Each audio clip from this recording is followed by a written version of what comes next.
The Boy in the Puddle. This story happened in a small coastal town in southern Mexico in the autumn of 2010. I cannot tell you the exact name of the place because the family who lived through it still resides there, and some wounds never fully heal. But I can tell you this: everything you are about to hear is true. Every detail, every whisper in the dark, every cold hand reaching from the water.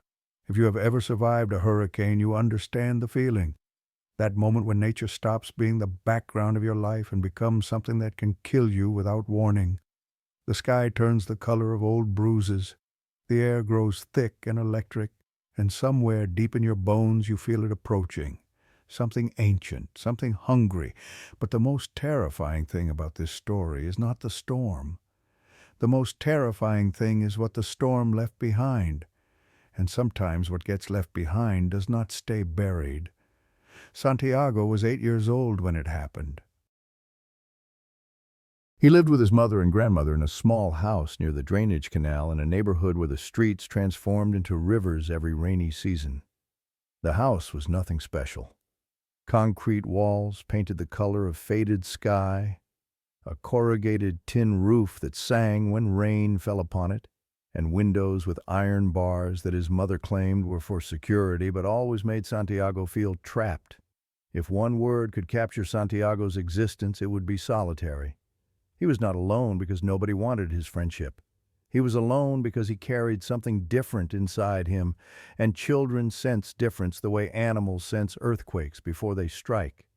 Santiago was the kind of boy who could crouch in a corner of the schoolyard watching ants construct their tiny empires for an entire afternoon.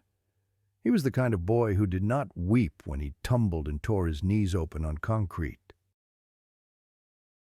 He would simply rise, examine the blood with curious detachment, and continue walking as if pain were a foreign language he had never learned. The neighborhood children whispered that he was strange. Their parents murmured that he was touched by something they could not identify. His own mother called him special, but the way the word left her lips made it sound like an apology. His mother, Doña Carmen, earned her living as a seamstress, not the elegant kind who crafted wedding gowns for blushing brides, but the practical kind who embroidered names onto school uniforms with thread the color of dried blood. Every morning she bent over her sewing machine, surrounded by mountains of polyester shirts, stitching letters until her fingers cramped and her eyes burned from strain. The money was never enough, but the thread never ran out. Santiago's grandmother was called Abuela Rosario, and she had seen 78 years pass like clouds across the sky. She had lived in that house since before Santiago's mother drew her first breath, since before the neighborhood had paved roads or electric lights. She spent most of her waking hours sitting on the front porch, her ancient eyes fixed on the canal, her lips moving in whispered conversation with presences no one else could perceive. When Santiago was younger, still innocent enough to ask dangerous questions, he had asked his mother who grandmother spoke to when no one was there. His mother had turned away, busying herself with dishes that were already clean, and muttered that old people sometimes talked to their memories. But Santiago observed something his mother refused to acknowledge. Grandmother never conversed with the empty air when sunlight warmed the earth, only when storms gathered, only when the sky turned heavy and gray, only when something was approaching from very far away. The only companion Santiago possessed was a stuffed duck made of yellow fabric. It had been yellow once, bright as morning sun, before years of desperate hugging had faded it to the shade of old butter left too long in the heat. The beak had frayed into soft threads. One button eye dangled slightly loose, giving the duck an expression of permanent surprise at the world's cruelty.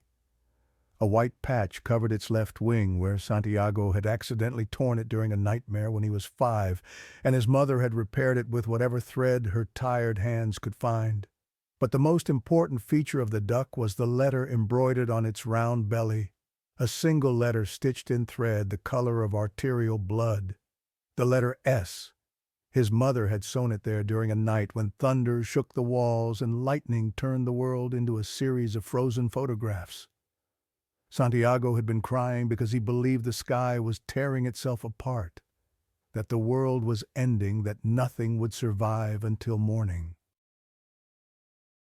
She had gathered him into her lap and stitched the letters slowly, her needle rising and falling in rhythm with a lullaby her own mother had sung to her decades before. When the final thread was tied, she pressed the duck into his trembling hands and whispered words he would carry forever. Now it belongs to you alone. It will protect you when I cannot. Santiago believed her completely. He believed it the way children believe in magic, without reservation, without doubt, without the protective skepticism that adults mistake for wisdom. He clutched the duck against his chest every night. He carried it with him through streets and schoolyards. He whispered secrets to it that he would never entrust to any living soul. In his understanding, the duck was not merely a toy. It was a guardian, a friend, the only creature in the world who truly understood the strange thoughts that moved through his mind like fish through dark water. He could not know that this belief would nearly destroy him. 3 days before the hurricane made landfall, Santiago woke at 3 a.m. without understanding why.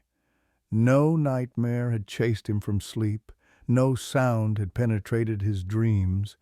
He simply opened his eyes and found himself completely alert, as if someone had spoken his name from a great distance, too far to identify the voice, but close enough to demand attention.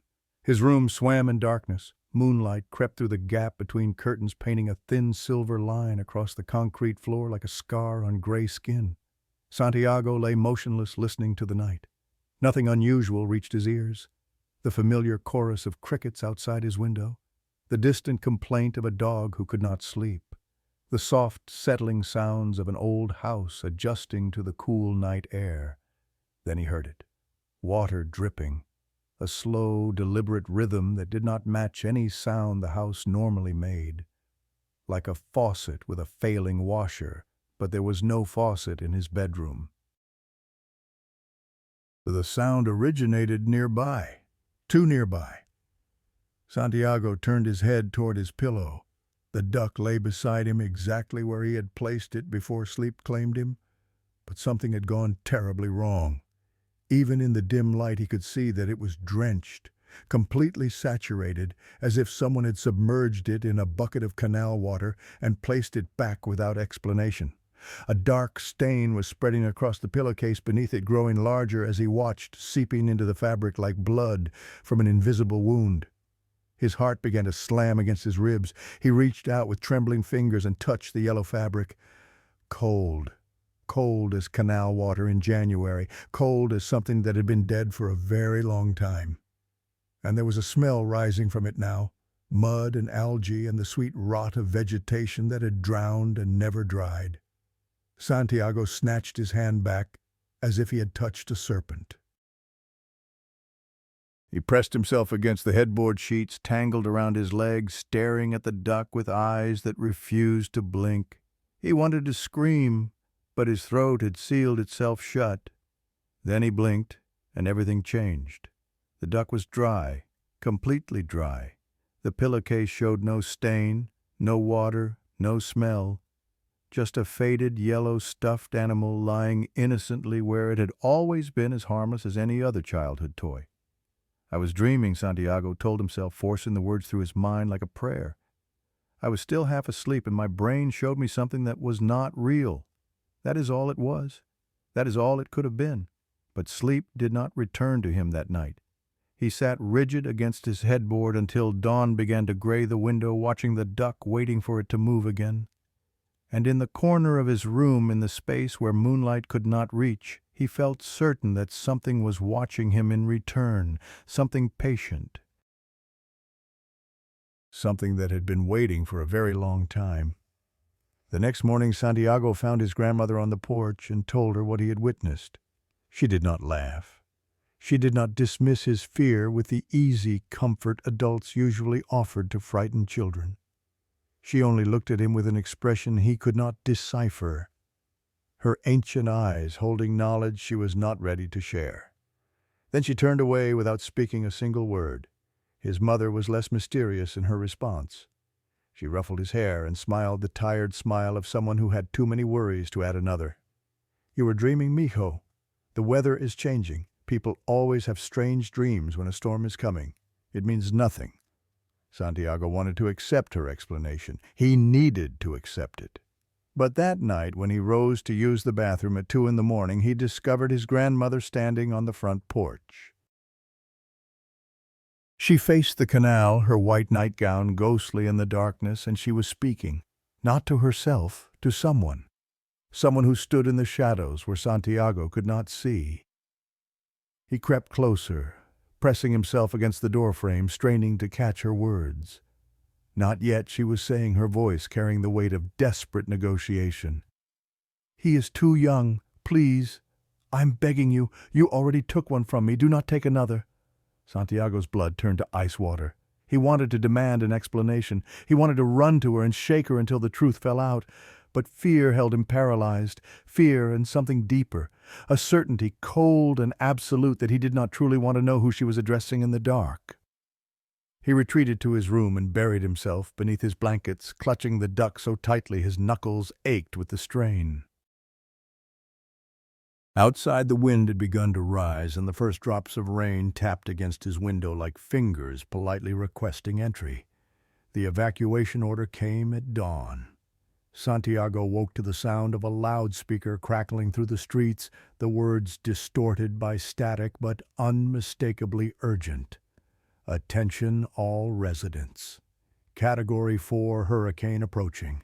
All families in the canal zone must evacuate to the technical secondary school before noon. Repeat, before noon." His mother erupted from her bedroom like a woman possessed by purpose. The house filled with the sounds of slamming doors and shouted instructions. She ran from room to room, grabbing documents, stuffing clothes into plastic bags, wrapping their important papers in waterproof layers. Santiago stood frozen in the middle of the living room, unable to move. The duck sat on the sofa, leaning against a faded cushion, its remaining good eye catching the gray light from the window. It looked small and vulnerable. Abandoned before the abandonment had even begun. "Get dressed," his mother shouted without looking at him. "Pack your bag. We leave in 10 minutes. But the duck, Santiago started to say. "There is no room." His mother's voice cut through his protest like a machete through sugarcane. "Only essentials. Move now." Santiago wanted to argue. He wanted to explain that the duck was essential, that it was more than stuffed fabric and cotton filling, that leaving it behind would be like leaving a piece of his own soul. But his mother's face was tight with fear, and he knew that expression. It was the expression that meant no arguments would be heard, no discussion would be permitted, no exceptions would be granted. He dressed in silence. He picked up the small backpack his mother had prepared, already stuffed with clothes and water, and a granola bar. There was no space for anything more. The trucks outside began honking their horns. Neighbors shouted to each other across flooded yards. The sky had turned the color of hammered iron. Santiago walked to the front door. He stopped with his hand on the frame. He looked back one final time. The duck remained on the sofa, still sitting, still watching him with its loose button eye. And for one terrible moment, Santiago would have sworn it tilted its head. Just slightly. Just enough to ask a silent question. "Are you really going to leave me here alone, Santiago?" His mother grabbed his arm with desperate strength. "We have to go, right now." She pulled him through the door. He stumbled on the concrete step, his knee scraping open, but she did not stop. She dragged him to the truck waiting in the street, already crowded with neighbors and their hastily gathered possessions. As the truck lurched into motion, Santiago pressed his face to the rain-streaked window. His house grew smaller with each passing second. The blue walls, the iron bars on the windows, the tin roof that would soon be torn apart by winds stronger than anything it was built to withstand. And through the living room window, just for a fraction of a second, he saw something that would haunt him forever. A figure, small, the size of a child, standing behind the sofa, right where the duck was sitting. Santiago blinked and the figure vanished. The truck turned a corner and his house disappeared from view. Just a shadow, he told himself. Just the shadow of something blowing past the window. But there was nothing outside that window tall enough to cast such a shadow. He had lived in that house his entire life. He knew every tree, every post, every object that could block the light. Something had been standing in his living room. Something had been watching him leave. On the truck, squeezed between his mother and grandmother, on a bench meant for fewer people. Santiago felt his grandmother's hand close around his wrist. Her grip was tight, too tight. Her fingernails pressed crescents into his skin. "Grandmother," he whispered, "that hurts." She did not loosen her grasp. She only stared through the rain-washed window at the storm clouds gathering on the horizon, her ancient eyes seeing things no one else could see. Then she spoke, her voice so low that Santiago had to lean close to hear her over the truck's engine. "In 1988, I evacuated just like this. I had a grandson with me then, my sister's boy. I raised him after she passed. He was your age exactly, 8 years old. He had a stuffed animal, too. A little brown bear with a missing ear." Santiago felt his stomach drop. His mother had told him this story once late at night when sadness made her tongue loose. The boy had died in the storm. That morning, his grandmother continued, "He begged me to go back for the bear. I said no. I said there was no time. I said it was just a toy. And that night, during the worst of the storm, he slipped away from the shelter. He went back to the house to save his bear." Her voice cracked like old wood. "They found him the next day. In the house, the water had risen to the ceiling. He had climbed onto a table, then onto a shelf, then as high as he could go. But the water was faster. They found him with his arms wrapped around that bear, holding it against his chest like it could save him." Santiago could barely breathe. "Why are you telling me this?" His grandmother finally turned to look at him. Her eyes were red and wet, but beneath the grief there was something else. Fear, ancient and patient and absolutely certain.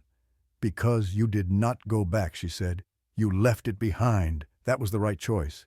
Her grip on his wrist tightened until he could feel his pulse throbbing against her fingers. "But sometimes, mijo, when you leave something behind, it does not stay left. Sometimes it follows you, and sometimes when something dies in its place, that something wants what it believes was stolen." The truck stopped. They had arrived at the evacuation shelter, and in the chaos of unloading and organizing and finding space on the crowded floor of the gymnasium, Santiago forgot to ask what she meant. He would remember later. He would remember every word when it was too late to do anything but run. The gymnasium of the technical secondary school had been built for basketball games and graduation ceremonies for the squeak of rubber soles on polished wood and the scattered applause of proud parents. But on that night it held 50 souls who had fled from the fury of heaven, and the walls seemed to groan beneath the weight of their collective terror. Santiago pressed his back against the cold concrete wall, knees drawn to his chest, watching.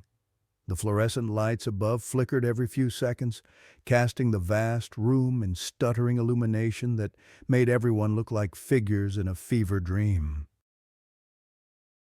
Families had spread across the floor in desperate clusters, huddled together on flattened cardboard boxes and thin blankets that smelled of mothballs and fear. Children whimpered in the arms of parents who could not comfort them. Old women counted rosary beads with trembling fingers. Men sat in rigid silence, their faces carved from stone, pretending bravery they did not feel. The air was thick and wet and wrong. It smelled of sweat and damp fabric and something else beneath something Santiago could not identify, something like the memory of decay. His mother had gone to find drinking water. She had been gone for 20 minutes or perhaps longer. Time moved strangely in this place, stretching and compressing like a living thing that enjoyed human confusion. His grandmother sat beside him, her eyes squeezed shut, her lips moving in endless prayer to saints whose names Santiago had never learned. He should have felt safe. They had escaped the flood zone. They were surrounded by other people, by adults who would know what to do. The walls of this building were thick concrete, built to withstand the worst that nature could deliver. But Santiago did not feel safe. He felt watched. His eyes drifted across the gymnasium, moving from face to face, shadow to shadow. The flickering lights made it impossible to see clearly. People moved in and out of darkness like figures in a dream that was slowly becoming a nightmare. And then his gaze reached the far corner, the corner where the light seemed weakest, where shadows pooled like black water in a hole that had no bottom. Someone was standing there, a child, small, perhaps 8 years old or perhaps younger. It was difficult to tell because the child stood perfectly motionless, not shifting weight from foot to foot, the way living children do, not looking around with curiosity or fear. It simply stood there like a statue facing Santiago across the crowded room. The child wore a shirt that might once have been white. Now it hung gray and sodden, clinging to a thin frame like a second skin made of wet paper. Water dripped from its hem in a steady rhythm, forming a puddle on the floor that no one else seemed to notice. The child's hair was plastered flat against its skull, and its skin had a grayish pallor that reminded Santiago of fish pulled dead from nets. No one else in the gymnasium paid the child any attention. A woman carrying a crying infant walked within arm's reach of it and did not glance over. A man hurried past, his face tight with worry, and his eyes slid across the corner as if it were empty. The child existed in a separate layer of reality, visible only to Santiago's eyes. Then the child smiled. It was not the smile of a child who has found a friend or heard something amusing. It was the smile of something that has waited a very long time and finally found what it was seeking. A smile of recognition, a smile of hunger. Santiago's heart threw itself against his ribs. He wanted to look away, but found that he could not. The child held his gaze with eyes that seemed to have no color at all, and Santiago felt something cold spreading through his chest, seeping into his lungs like water filling a sinking boat. A hand touched his shoulder. Santiago screamed, "Mijo, it is only me." His mother's voice sharp with concern. She crouched beside him, a plastic bottle of water clutched in her hand. "What happened?" "You look like you have seen something terrible." Santiago pointed toward the corner with a finger that would not stop trembling. "The child, do you see it over there? The one who is completely soaked." His mother followed his gesture with her eyes. She squinted into the shadows, her forehead creased with confusion. "There is no one standing there," she said carefully. "Only empty space. But I can see it. It is right there. It is looking straight at me." His mother pressed her palm against his forehead, feeling for fever. "You are exhausted. Your mind is showing you things that are not real. Try to sleep.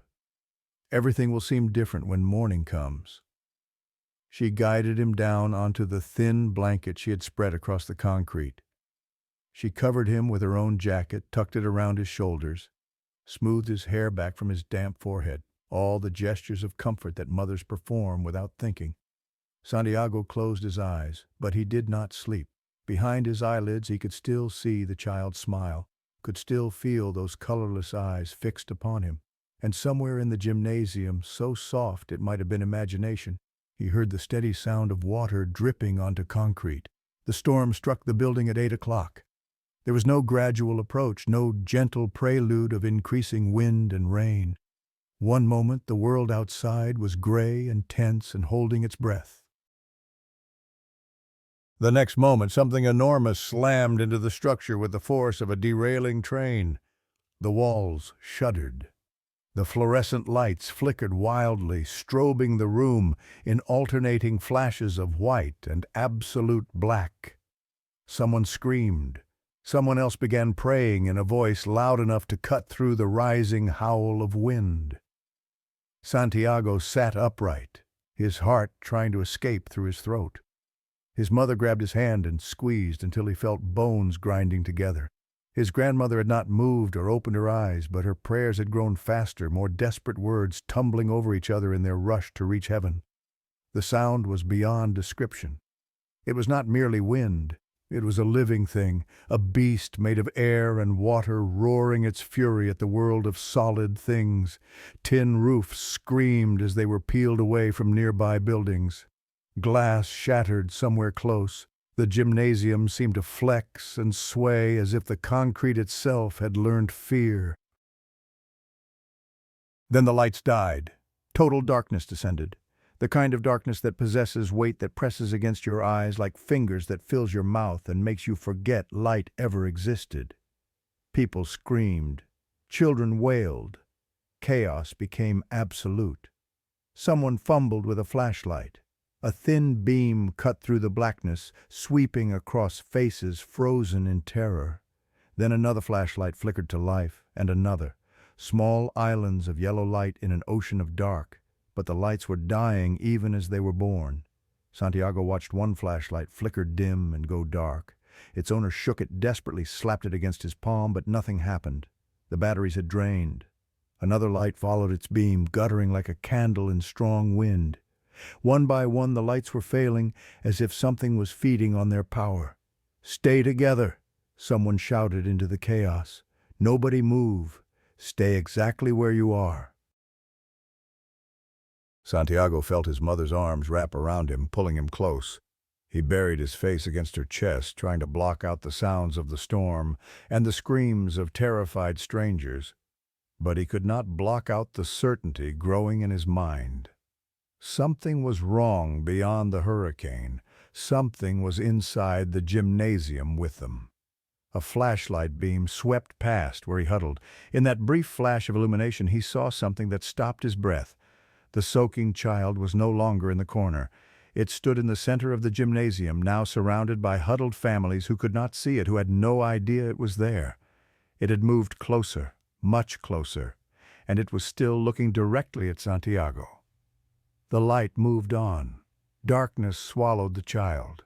But Santiago knew it remained there, knew it was still watching, knew it was still wearing that hungry, patient smile. He pressed closer to his mother and squeezed his eyes shut. Outside, the hurricane screamed. Inside, something far worse was waiting. The knocking began at 1 a.m. By then, the storm had reached its full fury directly overhead. The wind had become a constant shriek, so loud and unrelenting that it stopped being sound and became physical pressure against the eardrums. Rain hammered the roof like a million fists, demanding entry. The gymnasium had sprung leaks in a dozen places, water dripping and streaming through cracks, pooling on the floor, forcing people to crowd together in the few remaining dry spaces. Santiago had not slept. He had not even closed his eyes for more than a few seconds. He sat with his back pressed against his mother, her arms still wrapped protectively around him, and he stared into the darkness, watching for movement, watching for the child who should not exist. Then he heard it. Beneath the roar of the storm, beneath the crying and praying and panicked whispers, there was something else, a rhythm, a pattern. Knock, knock, knock, slow. Knock. Deliberate, coming from the main entrance of the gymnasium. At first, Santiago thought he was imagining it. The storm was playing tricks with sound. But then someone else heard it too. "There is someone at the door," a woman shouted. "Someone is outside trying to get in." "That is impossible," a man responded. "Nobody could survive out there." Knock, knock, knock. Louder now, more insistent. The sound sliced through the chaos like a blade, and suddenly everyone fell silent. Everyone was listening. Everyone was staring toward the door. "We have to let them in," someone said. "They will die in the storm." An old man near the entrance rose slowly to his feet. Santiago recognized him, Senor Morales, who lived 3 houses down from them. A retired fisherman with skin like old leather and eyes that had witnessed too much ocean. "Do not open that door." His voice was quiet, but it carried. There was something in it, a certainty forged from decades of experience that commanded attention. But if there is someone trapped outside, listen to me." The old fisherman's voice hardened like cooling iron. "I have survived 4 hurricanes. I have seen things during storms that I will never speak of again. And I am telling you now as someone who knows, do not open that door. Not everyone who knocks wants to be saved, and not everything that knocks is human." The gymnasium went completely silent. Even the children stopped crying as if they could sense the shift in the air. Knock, knock, knock. Then a voice, coming from outside, muffled by the heavy door but still audible, a child's voice, high and thin and wrong. "Let me in, please, I'm so cold. Please let me in." Someone moved toward the door. A young mother, her face twisted with maternal instinct. "That is a child out there. We cannot let a child die." Senor Morales stepped into her path. "That is not a child." The knocking changed. It was no longer knocking. It was pounding. The door shook in its heavy frame. The metal hinges groaned under strain they were never designed to bear. "Let me in." The voice had changed too. Still recognizable as a child's voice, but something else had crept into it. Something that layered beneath the words like rot beneath fresh paint. "Let me in. Give me back what you took. It belongs to me. Give it back." Santiago stopped breathing. Every muscle in his body went rigid. "Give me back what you took." The words echoed in his skull. It was talking about the duck. It had to be talking about the duck. He felt his grandmother's hand close around his wrist, her grip like iron bands. "Do not answer," she whispered directly into his ear. "Do not speak. Do not even think about it. Thoughts can be heard by things that listen." The pounding grew more violent. The door bent inward with each impact, the metal warping under force that nothing child-sized should possess. "I know you are there. I can smell you. I can smell what you stole from me." Then, as suddenly as it had begun, the pounding stopped. Silence rushed in to fill the void. Even the storm seemed to hold its breath. Seconds crawled past. A minute, 2, 3. "It is gone," someone finally whispered. Nobody moved. Nobody dared to verify the hope. Santiago kept his eyes fixed on the door, waiting for it to burst open, waiting for the thing outside to pour through like floodwater. But nothing happened. The door held. The storm continued its assault on the building, but the knocking did not return. When morning finally came gray and exhausted, someone found the courage to examine the entrance. The door was covered in marks, deep gouges in the metal surface, as if something had clawed at it with desperate strength. At the bottom of the door, pressed into the mud that had splashed against the threshold, there were 2 handprints. One was large, adult-sized. The other was small, the size of a child's hand, and both were facing inward. As if something had been pushing from inside, trying to get out into the storm. The hurricane passed by the following noon. The evacuees emerged from the gymnasium like survivors of a shipwreck, blinking in weak sunlight, afraid to believe they were still alive. Santiago walked between his mother and grandmother, his feet moving automatically, while his mind remained trapped in the darkness of the night before. He could not stop thinking about the knocking, about the voice, about the scratches on the door and the handprints in the mud.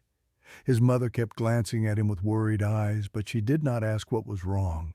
Perhaps she did not want to know. Perhaps she already understood and was afraid to say it aloud. The world outside had become unrecognizable. Trees that had stood for generations lay uprooted across roads, their exposed roots reaching toward the sky like the fingers of drowning men. Power lines dangled from broken poles like the entrails of slaughtered giants. Water covered everything, brown and thick with debris, reflecting the gray sky like a mirror made of mud. The smell was worst of all. Decay and sewage and the sweet rot of vegetation torn apart by fury. They walked toward home. The journey that normally took 10 minutes stretched into more than an hour. They waded through water that reached Santiago's waist in some places. They climbed over fallen trees. They navigated around collapsed walls and scattered belongings that had lost their owners forever. When they finally reached their street, Santiago's mother stopped walking. The house was still standing. That was the first thing he noticed. The walls remained intact. The roof had lost some panels, but most of it held. Compared to some of their neighbors' homes, which had been reduced to rubble and memory, their house looked almost untouched. But something was wrong. The front door stood open, not broken, not torn away by wind, simply open, swinging gently on its hinges as if someone had walked through and forgotten to close it behind them. "I locked that door," his mother said. Her voice was barely a whisper. "I know I locked it before we left." They approached slowly. His mother went first, pushing the door wider, peering into the shadows inside. Santiago followed close behind, his heart hammering. The interior was destruction. Furniture had been tossed and tumbled by the floodwaters that had surged through the house. The refrigerator lay on its side door, hanging open, interior, empty and dark. The television rested face down in a pool of brown mud. Everything was coated with a layer of silt, and the smell was overwhelming. Mold and rot and things that had drowned and begun to decompose. But none of that was what made Santiago stop breathing. It was the handprints. On the wall of the living room, starting at knee height and stretching upward toward the ceiling, there were handprints. Dozens of them. Pressed into the mud that coated every surface, perfectly preserved, each one showing every finger and every line of the palm. They were small, child-sized, and they formed a pattern, a path, starting at the floor and climbing toward the ceiling as if someone had been trying to escape the rising water, trying to climb to safety, trying desperately to survive. His mother made a sound that was not quite a word.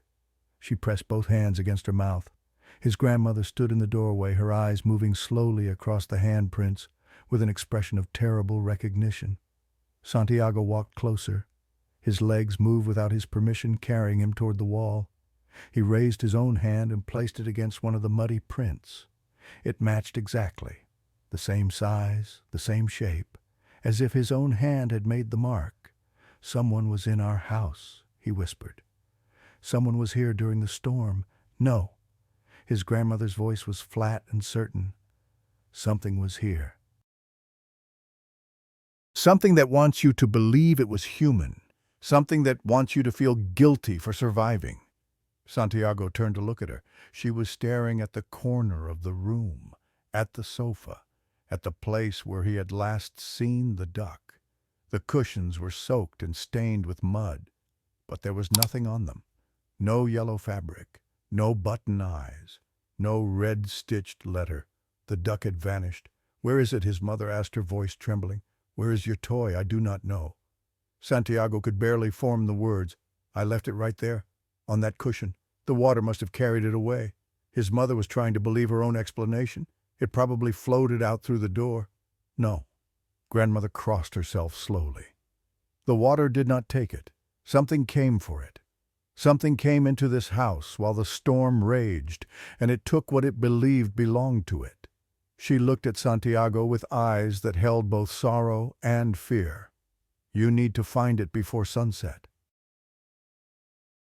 Before it uses the connection against you, before the bond grows too strong to break. Find it." Santiago felt lost. Find it where his grandmother was silent for a long moment. Then she pointed through the open doorway toward the end of the street, toward the place where houses gave way to empty land and overgrown fields. "You already know where it is. You can feel it calling you. You have been feeling it since you woke up 3 days ago with water on your pillow and the smell of drowning in your nose. Go. But remember what I tell you now, do not pick it up. Do not touch it with your bare hands. And if the thing that took it speaks to you, do not answer. Names have power. Words have power. Do not give it anything it can use." Santiago did not understand. But somewhere deep in his chest, in the place where instinct lives, he knew she was right. He could feel something pulling at him, a hook buried in his heart, drawing him toward a place he did not want to go. He stepped out into the ruined street. He did not look back. The vacant lot at the end of the street had always been there, a flat stretch of earth where neighborhood children played baseball on dry days and caught tadpoles in puddles after rain. Santiago had spent countless afternoons there chasing friends, kicking balls, living the ordinary life of an ordinary boy. But today the lot was not ordinary. Today it looked like a wound in the flesh of the world. The flood had transformed it into a swamp. Brown water covered everything, dotted with debris that had washed in from streets and yards and broken homes. Branches and plastic bags and fragments of furniture floated on the surface. The grass had been drowned, flattened into a mat of dead vegetation beneath the murky water. Santiago stopped at the edge of the lot. His heart was pounding so hard he could feel it in his temples and throat and fingertips. Every instinct screamed at him to turn back, to run home, to pretend he had never come here. But in the center of the lot there was something, a pool of water darker than the rest, deeper, blacker. It sat in a depression in the earth, perfectly still, perfectly calm, as if the wind and the chaos of the flood's aftermath could not touch it. The surface was smooth as glass, smooth as a mirror, and in that dark pool something was floating. Santiago took a step forward, then another. The water rose around his ankles, cold and thick, tugging at his legs like fingers trying to pull him down. He could see it now, the thing floating in the black water, a body. Small, face down, arms wrapped around something pressed against its chest. "No," he whispered. "No, no, no." But his feet kept moving, closer, closer, until he stood at the very edge of the pool looking down at the thing that floated there. It was a child, a boy, about 8 years old. Wearing a gray t-shirt with a faded soccer logo, black shorts, blue sandals with a broken strap on the left foot repaired with a rubber band. Santiago looked down at his own clothes. His gray t-shirt with the same faded logo, his black shorts, his blue sandals with the broken strap he had fixed with a rubber band 2 weeks before the storm. Identical. Everything was identical. And clutched in the dead child's arms, pressed against its chest, as if it were the most precious thing in the world, was a yellow stuffed duck, with a white patch on its wing, and a red letter stitched onto its belly. The letter S. Santiago tried to scream. His mouth opened, but no sound emerged. His lungs had forgotten their purpose. His legs had forgotten how to carry him away. He could only stand there staring at his own corpse as understanding crashed over him like another flood. Someone had died in his place, someone who looked exactly like him. Someone who had come to his house during the storm seeking shelter and had drowned trying to reach the thing Santiago had abandoned. Or maybe it was not that simple. Maybe it had never been simple. Maybe the child in the water had always existed somewhere, waiting for a storm, waiting for a chance, waiting for Santiago to leave something behind that could be used as a bridge between worlds. The body moved. Not much, just a twitch, a small shift in the dark water, but Santiago saw it clearly, saw the fingers flex around the duck, saw the shoulders rise slightly as if the corpse was taking a breath. Then the head began to turn. Santiago's paralysis shattered. He stumbled backward, his feet slipping on the muddy bottom, and fell. The impact drove the air from his lungs. Filthy water splashed into his face, into his mouth. He scrambled up, coughing and spitting, and looked back at the pool. The corpse was sitting up. Water poured from its hair, from its clothes, from its open mouth. It turned to face Santiago with eyes that held no color, no white, no iris, no pupil. Just emptiness like windows into a void. The face was his own, not similar, not resembling. His exact face, down to the small scar on his chin from a bicycle accident, down to the pattern of freckles across his nose. But the skin was gray and bloated, stretched tight over waterlogged flesh. The lips were purple, drawn back from teeth that were too white and too perfect. And the eyes, those empty eyes, looked at him with something that was not quite hatred and not quite hunger, but contained both. "You," the corpse spoke. Its voice was the sound of water draining through a clogged pipe, bubbles escaping from mud, something speaking through a throat full of liquid. "You left me. I did not leave you." Santiago's voice cracked and broke. "I do not know you. I do not know who you are." The thing smiled. The expression stretched dead flesh in ways that living faces could not move. "You left me to die. You took my place in the world of the living. You took my future. And you left me here in the dark and the cold, while you went on breathing and laughing and sleeping in a warm bed with a mother who loves you. I did not do anything to you. I was not even here when the storm came. The thing began to crawl out of the pool. Its movements were wrong, disjointed, like a puppet being operated by someone who had never studied how bodies were supposed to work. Water streamed from it as it moved, and where the water touched the ground, the earth turned black, as if poisoned. You survived, it said. That is enough. You breathed while I drowned. You lived while I rotted. Every day you wake up, every meal you eat, every word you speak should have been mine, and now you stand there telling me you did nothing. It was close now, close enough that Santiago could smell it. Rot and stagnant water and the sweetness of flesh that had begun to decay. I want what you stole. Its voice dropped to a whisper that somehow carried more menace than any scream. I want your life. I want your breath. I want your name. Give them to me and the pain will end quickly. Refuse and I will take them anyway, but I will make sure you feel every moment of the drowning. Santiago's back struck something solid, a tree. He had nowhere left to retreat. The thing reached for him with bloated hands, fingers, splayed nails, blackened and peeling, and something inside Santiago broke open. Not his courage, not his hope, something older than both. Something that had been sleeping in his blood since before he was born, waiting for a moment exactly like this one. No, he said. The word came out quiet but steady. The thing stopped, its hand hovering inches from Santiago's face. No, I did not kill you. I did not ask you to die in my place. I did not even know you existed until 3 days ago. The thing's empty eyes narrowed. I am sorry you died, Santiago continued. The words flowed from somewhere he did not recognize, from some source deeper than thought. I am sorry you were afraid and alone and cold.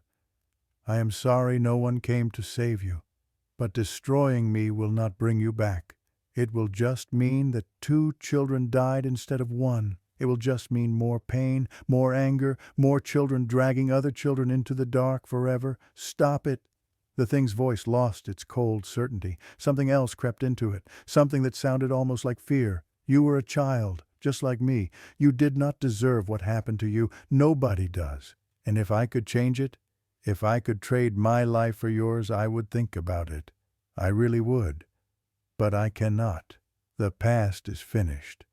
The only thing either of us can choose is what happens next.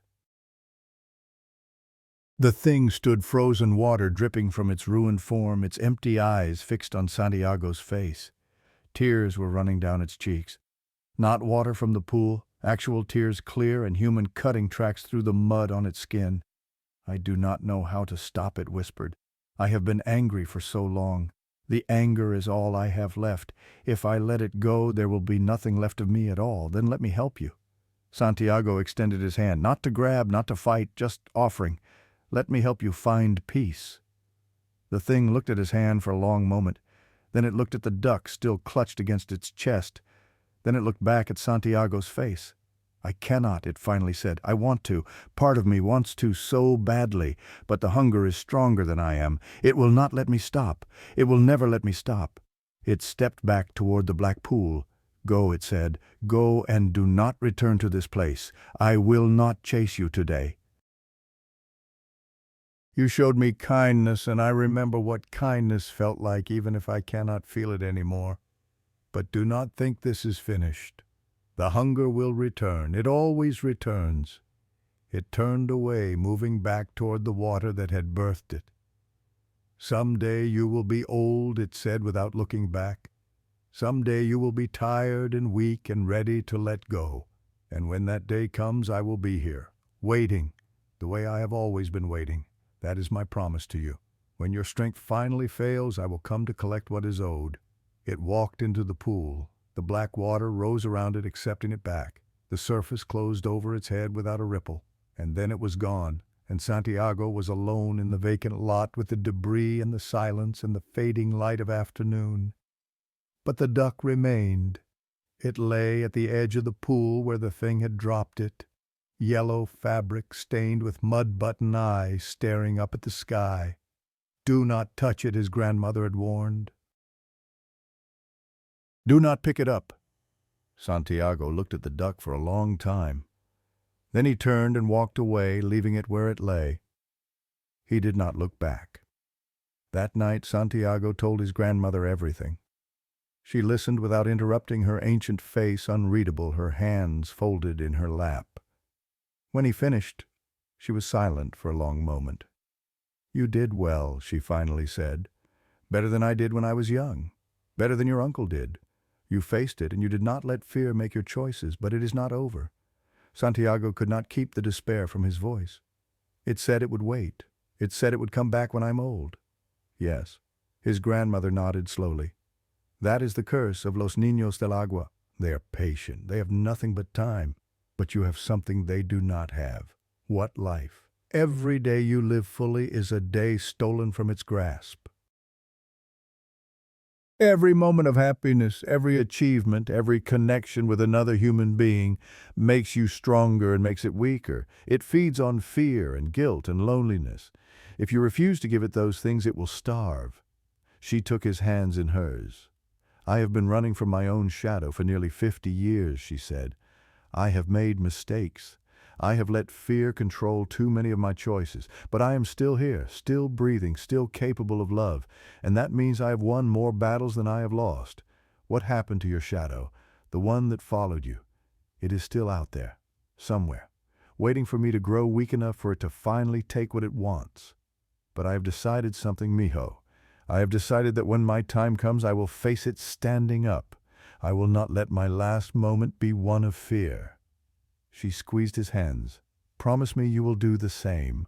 Promise me you will live first and worry later. Promise me you will not waste your precious days looking over your shoulder at something that might never come." Santiago wanted to promise. He wanted to believe that he could simply choose not to be afraid. But every time he closed his eyes, he saw the face in the water. His own face, rotted and ruined and waiting. He made the promise anyway. What else could he do? A week passed. The neighborhood slowly rebuilt itself. Walls were patched, roofs were replaced, streets were cleared of debris. Life, as it always does, continued its stubborn march forward. Santiago returned to school.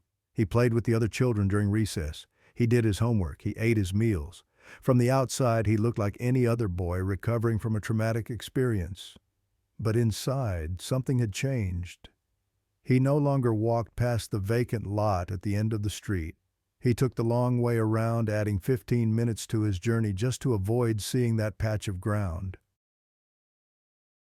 He no longer looked at puddles or pools or any body of water that was too dark to see through. And every night before allowing himself to sleep, he checked every corner of his room, looking for wet footprints, listening for the sound of dripping water. He never found anything. But he never stopped checking. Then, one morning, his mother came into his room with something in her hands. Her face was bright with happiness, the kind of uncomplicated joy that Santiago had not seen since before the storm. "Look what someone found," she said, holding up her discovery. It was the duck. Santiago's blood turned to ice. The duck was clean, impossibly clean, as if it had just been washed and dried and carefully restored. The yellow fabric was bright. The button eye was secure. The red thread of the letter S stood out like a fresh wound against the white belly. A little boy brought it by this morning. His mother continued oblivious to the horror spreading across Santiago's face. "He said you dropped it and he wanted to return it. Was that not thoughtful of him, a boy?" Santiago's voice came out as a croak. "What boy? What did he look like?" "I did not get a good look at his face. He was about your age, wearing a gray shirt and blue sandals. He seemed shy. Handed me the duck and ran away before I could ask his name." She paused, frowning slightly. "Strange thing, though. Now that I think about it, he reminded me of someone." She laughed. "Actually, he reminded me of you. Could have been your twin brother." Santiago felt his knees buckle. He grabbed the door frame to keep from falling.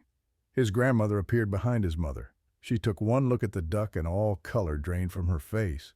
Where did that come from? A boy brought it back. Is something wrong? Why do you both look so frightened? His grandmother crossed the room and took the duck from his mother's hands, holding it away from her body as if it might bite. Did you touch it? She asked Santiago. Did you pick it up? No, I have not touched it at all. Good, keep it that way. She carried the duck to the kitchen while his mother followed, demanding explanations that his grandmother did not offer. Santiago stood alone in his doorway, unable to move. It had found him. It had come to his home. It had spoken to his mother, handed her the bridge between worlds, and walked away knowing exactly what it had done. The connection was not broken. It had never been broken. And now, with the duck back inside the house, it was stronger than ever. That night, Santiago dreamed. He dreamed he was back in the house during the storm. Water was rising around him, cold and black and hungry. He climbed onto a chair, then onto a table, then pressed himself against the ceiling as the water rose higher and higher. But there was nowhere left to climb. The water reached his chin, his mouth, his nose. He woke up gasping, sheets soaked with sweat. From somewhere in the house he heard a sound that should not have been there. A child's voice humming a lullaby, the same lullaby his mother used to sing to him during thunderstorms. And the sound was coming from the kitchen, from the shelf where his grandmother had placed the duck. Santiago did not sleep again that night. In the morning his grandmother performed a ritual she said her own grandmother had taught her long ago. She surrounded the duck with salt. She burned copal incense until the smoke filled the kitchen. She spoke words in a language Santiago did not recognize, a language that seemed older than Spanish, older than any tongue that had a name. Then she placed the duck in a clay pot and sealed the lid with melted wax. This will not destroy the connection, she explained. Nothing can do that except time and distance and the death of one of you. But it will muffle the signal. As long as the duck stays in this pot and the pot stays sealed, it cannot call to the thing in the water, and the thing cannot use it to find you. For how long I do not know. Years maybe, decades if we are lucky. The seal will weaken eventually. Everything weakens eventually. But by then you will be grown. You will be strong. You will have a life that is worth fighting for. She placed the pot on the highest shelf in the kitchen, far out of reach. Live well, mijo. That is the only real protection. Live so fully that when the darkness finally comes for you, it finds nothing but light. Santiago looked at the pot on the shelf. He could almost feel the duck inside, waiting. The thing in the water had promised to return when he was old and weak. He had 60 years, maybe more, before that promise came due. 60 years to live, 60 years to love, 60 years to build something worth defending. It was not safety, it was not peace, but it was time. And time, he was learning, was the most precious thing of all. 60 years passed. Santiago grew up and grew old, though not in the way he had expected when he was 8 years old, and the world was full of terrors he did not understand. He left the coastal town as soon as he was old enough to make his own decisions, moving north to Monterey for university, then further north to a city near the border where no one knew his name or his history. He became a bookkeeper. Numbers made sense. Columns balanced. Rules stayed constant. In a world where ancient things crawled out of floodwater to claim children's lives, there was profound comfort in spreadsheets. He married once, a kind woman named Lucia, who laughed at his jokes and did not ask about the scars on his soul. They had 23 good years together before her heart failed on an ordinary Tuesday morning. He buried her in a cemetery on a hill overlooking the city and visited every Sunday until his own legs grew too weak to make the climb. His grandmother died when Santiago was 21, slipping away peacefully in her sleep after 87 years of fighting shadows.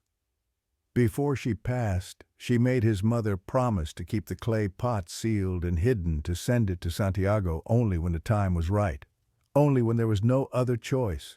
His mother kept that promise for 47 more years. She died 3 weeks before Santiago's 68th birthday, surrounded by family he barely knew in a town he had not visited in decades. She had grown frail in her final years, her mind wandering to places no one could follow, but she had remembered her duty. In the package that arrived at Santiago's apartment the day after her funeral, there was a clay pot with a cracked wax seal, and a note in her trembling handwriting. "Your grandmother wanted you to have this when I was gone. She said you would know what it means. She said to tell you the time has come. Face it, standing up." Santiago sat at his kitchen table for a long time, staring at the pot. He was 68 years old. His joints ached with the particular pain of age. His eyes needed glasses for everything now. His heart had developed a murmur that the doctors watched with careful concern, old, weak, tired, exactly as the thing had promised to wait for. He opened the pot. It was empty.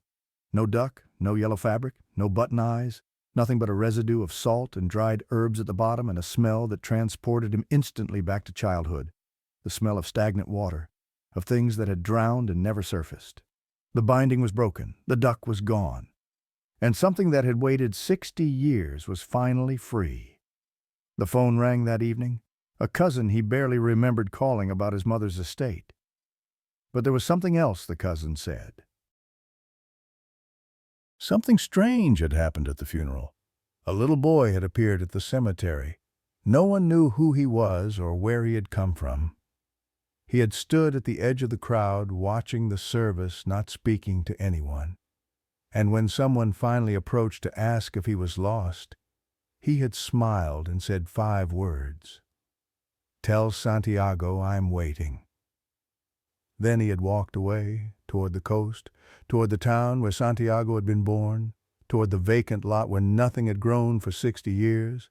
Santiago booked a flight that night, not because he wanted to go back, not because he was brave enough to face what was waiting, but because he understood at last what his grandmother had always known. You cannot run forever. You can only choose where you make your stand. And his running had finally come to an end. The town had transformed in 60 years. New buildings lined paved roads. A shopping center squatted where the old market had once stood. But some things remained unchanged. The canal still cut through the neighborhood like an old scar. The houses near the water still flooded every rainy season. And the vacant lot at the end of the street was still there, still empty, still waiting. Santiago arrived at midnight during the worst storm the region had seen in decades. Rain fell in sheets so thick he could barely see the road. Wind screamed through the streets, and the water was rising again, creeping up from the canal, spreading across the ground, seeking low places to pool and deepen. He went to his mother's house first, found it dark and empty, found the clay pot sitting on a shelf in the kitchen, cracked open and useless. Then he went to the lot. The water was ankle deep and rising. Debris floated everywhere. And in the center of the lot, glowing faintly in the darkness, was the black pool, larger than he remembered, darker, so dark it seemed to swallow the light from his flashlight, to drink it down and give nothing back. And standing at the edge of the pool, holding a yellow duck against its chest, was a child. His face, his childhood face, the face he had worn when his life still held infinite possibilities. You came. The thing's voice had not changed in 60 years, still wet, still wrong, still patient. I knew you would, eventually. I did not have a choice, Santiago said. His voice was steady despite the fear. You made sure of that. No, you made sure of it when you left me behind, when you chose to live while I drowned, when you ran away and never looked back. The child turned to face him fully. In the darkness, its empty eyes seemed to glow with their own terrible light. I am tired, it said. So tired of waiting, so tired of hunger, so tired of being alone in the dark. Then let it end. Santiago stepped forward. For both of us. End. The thing laughed. The sound was like water gurgling down a drain. Why would I want it to end? I have waited 60 years for this moment. 60 years of patience. 60 years of hunger, and now you are finally here, old, weak, ready. Santiago took another step. He was close enough now to see the details of the duck, the faded yellow fabric, the button eye, the red letter on its belly still bright after all these years. "You promised you would wait until I was old and weak," he said. "Well, here I am, old, weak, barely able to walk without pain. I have lived the life you wanted to take from me. I have loved and lost and learned and forgotten. I have had 60 years that you never got, and now I am here offering you what you have always wanted." The thing went still. For the first time since Santiago had arrived, it seemed uncertain. "You are offering freely, yes." Santiago's voice did not waver, "but on one condition." "What condition?" "That it ends with me, that you take what you came for and then you rest. No more hunting, no more waiting in the dark for other children to leave things behind. Just peace. For both of us." The thing stared at him for a long moment. "You would trade your life for their safety. Children you have never met. Children who will never know what you sacrificed." "Yes," Santiago said simply. "That is what it means to have lived a human life. You learn that some things are worth more than your own survival." The thing looked down at the duck in its arms. When it spoke again, its voice had changed. Smaller, younger, almost like the voice of the child it had once been before the water took it. "I do not remember what it felt like," it whispered. "To care about something more than yourself. I have been angry for so long. I forgot what came before the anger." It lifted its head. Tears were running down its gray cheeks, mixing with the rain. "Will it hurt, dying? I do not know," Santiago admitted. "I have never done it before." A sound escaped the thing. It might have been a laugh.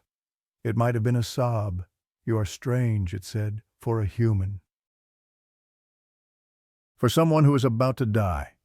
I have had 60 years to get used to the idea." Santiago held out his hand. "Come on," he said gently. "We have both been waiting long enough. Let us finish this together." The thing looked at his hand, at his face, at the storm raging around them. Then it reached out and placed its small, cold fingers in his palm.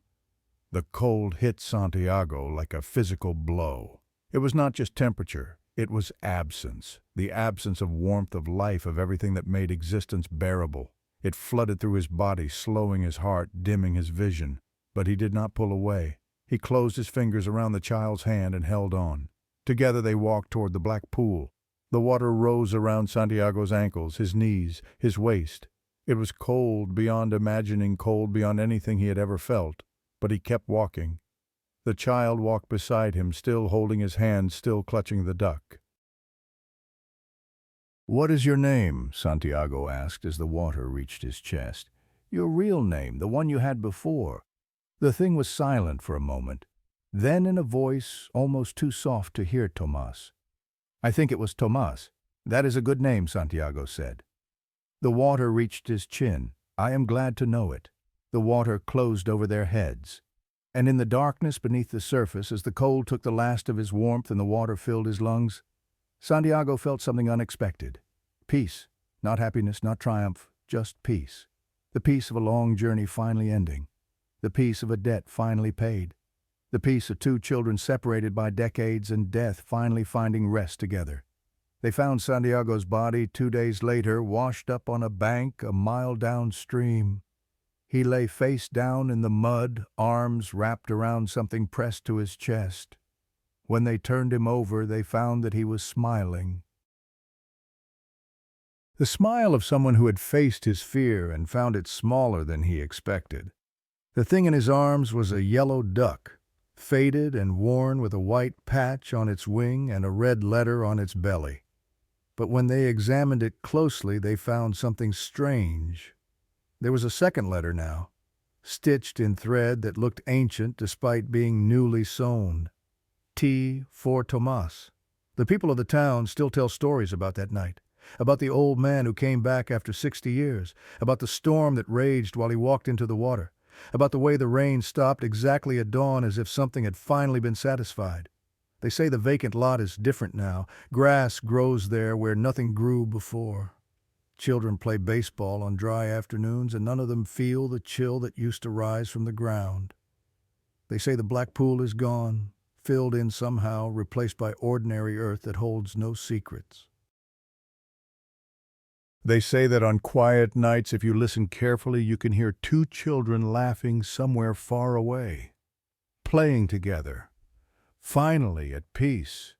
But these are just stories, the kind people tell to make sense of things that have no sense, the kind that turn tragedy into legend and legend into comfort. What really happened in that pool on that night in that storm, only Santiago and Tomas know the truth, and they are not telling. If you're listening to this story on a rainy night, I need you to understand something. The children of the water are real. They exist in places where floods have taken young lives. They wait in dark pools and forgotten corners for someone to need what they can offer. And they are patient, so very patient. If you have ever survived a storm that should have killed you, ask yourself who died in your place, who paid the price for your survival? And if you ever see a child standing in the rain outside your window, soaking wet, staring at your house with empty eyes, do not open the door. Do not speak to it. Do not even let it know you can see it. Because once it knows your name, once it understands that you can perceive it, it will never stop coming. Not until the scales are balanced. Not until someone takes its place in the water. This has been True Horror Stories. If you have your own encounter with something that should not exist, leave your story in the comments. We read every one. And subscribe to the channel, because next week we will tell you about something that does not wait for storms, something that is already inside your house, something that has been watching you sleep for years, counting your breaths, waiting for the perfect moment. Sweet dreams. If you still believe in them,